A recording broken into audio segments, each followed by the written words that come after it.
Krisis berasal dari bahasa Yunani yang berarti keputusan. Ketika krisis terjadi, organisasi, perusahaan, lembaga, atau individu harus memutuskan apa yang harus dilakukannya. Apakah bergerak ke kiri, atau bergeser ke kanan, ke bawah, atau ke atas? Bertarung melawan krisis, atau justru malah melarikan diri?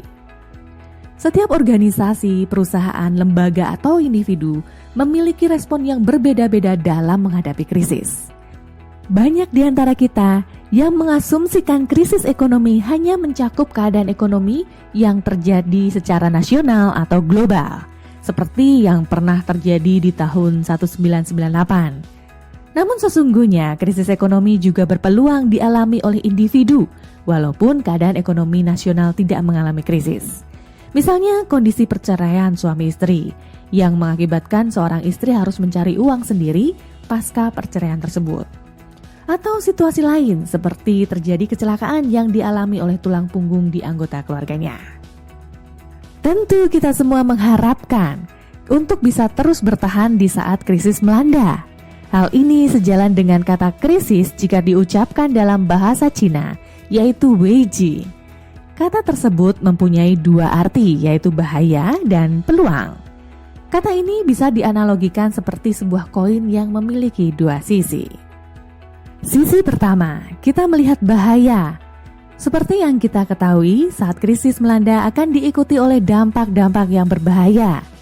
Misalnya keadaan ekonomi yang tidak stabil menyebabkan banyak perusahaan melakukan PHK ke karyawannya, sehingga jumlah pengangguran meningkat, sedangkan kebutuhan tidak pernah berkurang. Hal ini tidak menutup kemungkinan akan meningkat pula tindak kejahatan di masyarakat. Dampak bahaya dari krisis seperti keadaan ekonomi secara umum, keputusan PHK oleh beberapa perusahaan, dan tindak kejahatan di luar sana merupakan hal yang tidak bisa kita kendalikan. Dampak dari krisis yang melanda dan paling dirasakan oleh para individu tentunya terkait finansial. Bagi individu yang bekerja, mungkin gaji yang didapatkan tidak seperti keadaan normal. Dan bagi individu yang merasakan kebijakan dari tempatnya bekerja untuk dirumahkan, akan sangat merasakan kesulitan dalam keuangannya. Tidak ada lagi pendapatan yang diterimanya, namun kebutuhan tidak berkurang. Apalagi di masa krisis, juga berdampak pada kenaikan harga yang ada di pasaran. Lalu apa yang bisa kita kendalikan?